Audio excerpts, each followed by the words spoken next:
Good morning, students. Now you are going to study about 9th standard social science from history unit 5. The lesson name is classical world. The classical world na செவ்வியல் உலகம். இப்போ நம்ம ஏற்கனவே part 1 பார்த்துட்டோம். இப்போ நம்ம பார்க்க போகிறது பார்ட் 2. இதில் ஃபர்ஸ்ட் பார்த்தீங்கன்னா the word democracy literally means rule of the people. In reality, it excluded slaves, women, and non-residents known as metics, traders and craftsmen. இதில் என்ன சொல்கிறாங்கன்னா டெமோக்ரஸின்ற வார்த்தை உண்மையிலே என்ன மீனிங் பொருள் அப்படின்னு பார்க்கும் பொழுது ரூல் ஆஃப் த பீப்புள், மக்களினுடைய ஆட்சின்னு சொல்கிறாங்க. டெமோக்ரஸினா மக்களினுடைய ஆட்சி. இன் ரியாலிட்டி, ஆனால் உண்மையிலே பார்க்கும்போது இட் எக்ஸ்க்ளூடட் ஸ்லேவ்ஸ், விமன். இதில் யாரெல்லாம் வரமாட்டாங்க அப்படின்னு பார்த்தீங்கன்னா யாரெல்லாம் விலக்கப்படுறாங்க அப்படின்னு பார்க்கும்பொழுது ஸ்லேவ்ஸ் அடிமைகள், விமன்னா பெண்கள், அண்டு நான் ரெசிடென்ட்ஸ் சொந்த ஊர்க்காரவங்க இல்லாமல் வெளியூர்லேருந்து வருவாங்கள்ல அயல் நாட்டினர்னு சொல்லலாம். நோன் அஸ் மெட்டிக்ஸ், அவங்களுக்கு பேர் மெட்டிக்ஸ். யாரெல்லாம் அந்த நான் ரெசிடென்ட்ஸ் அப்படின்னு பார்த்தீங்கன்னா ட்ரேடர்ஸ் வியாபாரிகள், கிராஃப்ட்ஸ்மென் கைவினைஞர்கள். ஸோ இவங்களெல்லாம் நான் ரெசிடென்ட்ஸ் அப்படின்னு சொல்கிறாங்க. இவங்கெல்லாம் எக்ஸ்க்ளூடட் விலக்கப்பட்டிருக்கிறாங்க. அந்த மக்களாட்சியில் இவங்கெல்லாம் அதில் இன்க்ளூட் ஆக மாட்டாங்கன்றத சொல்கிறாங்க. Next highlight the main contribution of Constantine. கான்ஸ்டான்டினுடைய முக்கியமான பங்கு என்ன அப்படின்னு பார்த்தீங்கன்னா the Constantine became a Christian. Christianity thus became the official religion of the empire. அதாவது கான்ஸ்டான்டின்றவர் ஒரு அரசர். அவர்களுக்கு முன்னாடி பார்த்து அவருக்கு கிறிஸ்தவர்களை கண்டாலே பிடிக்காது. அவரை நிறைய கொடுமைகள்லாம் படுத்திட்டு வந்திருக்கார். திடீர்னு ஓவர் நைட்டில் அவருக்கு திடீர்னு ஒரு மனமாற்றம் கிடச்சி அவரே கிறிஸ்டியனாக மாறிட்டார். திடீர்னு அந்த அரசர் த கான்ஸ்டான்டின் பிகேம் எ கிறிஸ்டியன். அந்த அரசர் திடீர்னு கிறிஸ்டியனாக மாறிட்டார். அது எப்படின்லாம் தெரியல. அதுக்கப்புறம் தான் கிறிஸ்தவ மதம், அவருடைய ஆட்சியை கிறிஸ்தவ மதத்தை தழுவிய ஒரு மதமாக மாற்றிட்டாரு. அதுக்கப்புறம் தான் கிறிஸ்தவர்களுக்கெல்லாம் ஒரு ரிலீஃப் கிடச்சிது. இவர் கிறிஸ்டியானிட்டிக்கு ஒரு இம்பார்ட்டன்ஸ் கொடுக்க ஆரம்பிக்கிறார். ஸோ இவருடைய பங்கு என்னென்னா முன்னாடி கிறிஸ்தவர்களை ரொம்ப துன்புறுத்திட்டு வந்தார். ஓவர் நைட்டில் அவருக்கு மனமாற்றம் கிடைத்து கிறிஸ்தவராக மாறிடுறாரு.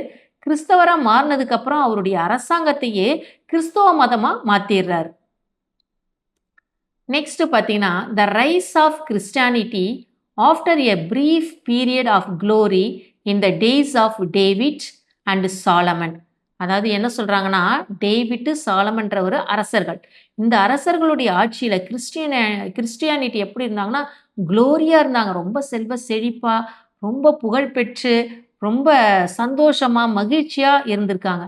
ஆனால் அவங்களுடைய காலம் பார்த்திங்கன்னா வெரி பிரீஃப் பீரியட், ரொம்ப குறுகிய காலமாக தான் இருந்திருக்காங்க. The Jewish people had a great fall and experienced extreme hardship. திடீர்னு பார்த்திங்கன்னா அந்த ஜீவிஷ் மக்கள் ஒரு வீழ்ச்சியை சந்திக்கிற மாதிரி ஆயிடுச்சு. அது அவங்களுக்கு ரொம்ப ஒரு கஷ்டமான ஒரு சூழலாக இருக்குது. While spreading out all over the Roman empire and elsewhere. அவங்க எல்லாரும் அந்த திடீர்னு ஃபாலோ ஆகவும் அங்கங்கே ரோமன் நாட்டில் செதறி வாழ வேண்டிய ஒரு சூழல் ஏற்பட்டிருக்கு.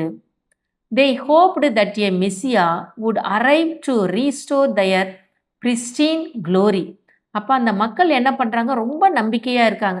நம்மளை மீட்டு எடுக்கிறதுக்காக பழைய சந்தோஷம், பழைய மகிழ்ச்சி, பழைய செல்வாக்கெல்லாம் வரா மாதிரி நம்மளை மீட்டு எடுக்கிறதுக்கு ஒரு மெஸ்ஸியான்ற ஒரு வருவார், ஒரு மீட்பர், மெஸ்ஸியானா ஒரு மீட்பர் வருவார் அப்படின்ட்டு அவங்க ரொம்ப நம்புகிறாங்க. Initially they laid much hopes on Jesus. அவர் தான் கடவுள்னு சொல்லிட்டு நம்புகிறாங்க. ஜீசஸ்ன்னு சொல்லிட்டு நம்புகிறாங்க. Jesus was against the rich and hypocrites. Jesus என்ன பண்ணுறாரு, யாருக்கெல்லாம் அவர் எதிரியாக இருக்கிறாரு, யாரெல்லாம் அவர் எதிர்க்கிறாருன்னு பார்த்தீங்கன்னா ரிச்னா ரொம்ப பணக்காராக இருக்கிறவங்கள எதிர்க்கிறாரு. ஹைப்போக்ரைட்ஸ்னால் வெளிவேடக்காரர்கள் நடிப்பாங்கள்ல, அந்த வெளிவேடக்காரர்களையும் அவர் அகெயின்ஸ்டாக இருக்கார். ஜீசஸ்க்கு இவங்களெல்லாம் பிடிக்கலை. And condemned certain observances and ceremonial, அதாவது சில சமய சடங்குகள்லாம் அவர் எதிர்க்கிறார். நெக்ஸ்ட்டு பார்த்தீங்கன்னா this was not to the liking of the ப்ரீஸ்ட்னா மத குருமார்கள். இவர் செய்கிற அந்த இதெல்லாம் செயல்கள்லாம் யாருக்கு பிடிக்கலைன்னா அந்த மத குருமார்கள் இங்கே இருக்காங்க இல்லையா, அந்த மத குருமார்களுக்கு பிடிக்கவே இல்லை. இவர் ஒன்று ஒன்றா மாற்றிட்டு வர்றாரு அப்படின்னு சொல்லிட்டு ஒரு மாதிரி அவர் மேலே ரொம்ப வெறுப்பாக இருக்காங்க. Who turned against Jesus and handed him over to the Roman governor Pontius Pilate. அவர் என்ன சொல்றாங்க, அந்த குருமார்கள் என்ன பண்றாருங்க, இவர் நிறைய அரசியல்ல மாற்றங்கள் கொண்டு வராரு, மதத்துல மாற்றங்கள் கொண்டு வராரு, சீர்திருத்தங்கள்லாம் பண்றாருன்னு சொல்லிட்டு அவங்க ரொம்ப கடுப்பாகி அவரை பிடிச்சிட்டு போயிட்டு ரோமன் கவர்னர் இருக்கார்ல, போன்சியஸ் பிளேட் அவர் பேர், அவர்கிட்ட ஒப்படைக்கிறாங்க. இவர் நம்மளுடைய அரசியல்லாம் தலையிட்டு சீர்திருத்தம் பண்ணிட்டு வராரு. Looked upon a political rebel by the Roman authorities, Jesus was tried to crucial. அதனால் அந்த ரோமன் அத்தாரிட்டிஸ்னா ஒரு உயர்தர மக்கள்லாம் இருப்பாங்க இல்லையா, அந்த ஒரு ஹை அஃபிஷியல்ஸ் அவங்கெல்லாம் இவர் மேலே குற்றம் சாட்டி இவரை என்ன பண்ணுறாங்க, கொடுமைப்படுத்தி சிறையில் அடைஞ்சு அவரை சாகடிக்கிறாங்க. Attempt and account of slavery in Rome. அடுத்தது பார்த்தீங்கன்னா, ரோமபுரியில் ஸ்லேவரிகளுடைய வாழ்க்கை முறை எப்படி இருக்குது அப்படின்னு பார்த்தீங்கன்னா, slavery was a major source of revenue. வருமானம் வர்றதுக்கு முக்கியமான ஆதாரமே, மெயினான ஆதாரமே யாருன்னா இந்த ஸ்லேவரி தான். அடிமைகள் இல்லைன்னா வருமானம் வராது. The big land holders bought slaves cheaply and used them to cultivate their estates. Slave labor led to the impoverishment of free labor. என்ன சொல்கிறாங்கன்னா, பிக் லேண்ட் ஹோல்டர்ஸ்னால் பெரிய பெரிய நிலச்சுவந்தார்கள், அவங்கள தான் பிக் லேண்ட் ஹோல்டர்ஸ்னு சொல்கிறாங்க. அந்த நிலச்சுவந்தார்கள் என்ன பண்ணுறாங்கன்னா, ஸ்லேவ்ஸ் அடிமைகளை ரொம்ப சீப்பான ரேட்டுக்கு மார்க்கெட்லேருந்து வாங்கிட்டு அவங்களுடைய நிலங்களுக்கு இவங்க என்ன பண்ணுறாங்க, விவசாயம் பண்ணுறதுக்கு யூஸ் பண்ணிக்கிறாங்க. ஸோ இவங்களுக்கு சம்பளம் எதுவும் கொடுக்கறதில்ல, ஒழுங்கான முறையில் சாப்பாடும் போடுறதில்ல. அதனால் இவங்களுடைய வாழ்க்கை முறை எப்படி இருக்குன்னா, ரொம்ப பரிதாபமான ஒரு நிலையில தான் இருக்காங்க. இம்பாவரிஷ்மெண்ட்னா பரிதாபத்துக்குரியவர்களாக இந்த அடிமைகள் வாழறாங்க. நெக்ஸ்ட் பார்த்தீங்கன்னா, what do you know of the Carthaginian leader Hannibal. கார்த்தேஜினியன்ன்றது ஒரு இடம், அதனுடைய தலைவர் யாருன்னு பார்த்தீங்கன்னா ஹனிபால். அவரை பற்றி சில இன்ஃபர்மேஷன் கேட்குறாங்க. த கார்த்தேஜினியன் ஜெனரல் வாஸ் ஹனிபால். கார்த்தேஜினியனுக்கு ஒரு படை தளபதியாக இருக்கிறவர் யாருன்னா Hannibal. He defeated the Roman army in the first Punic war. ஒரு போர் நடக்குது, அந்த போருடைய பேர் பியூனிக் வாரு. அதில் பார்த்தீங்கன்னா இவர் ஃபஸ்ட்டு ரோமன் நாட்டு ஆர்மியை டிஃபீட் பண்ணிட்டு இவர் ஜெயிச்சிடுறார் ஃபர்ஸ்ட் பியூனிக் வாரில். இந்த செகண்ட் பியூனிக் வார் ரோமன்ஸ் டிஃபிட்டட் ஹனிபால். ரெண்டாவது திரும்பி பியூனிக் வார் நடக்குது.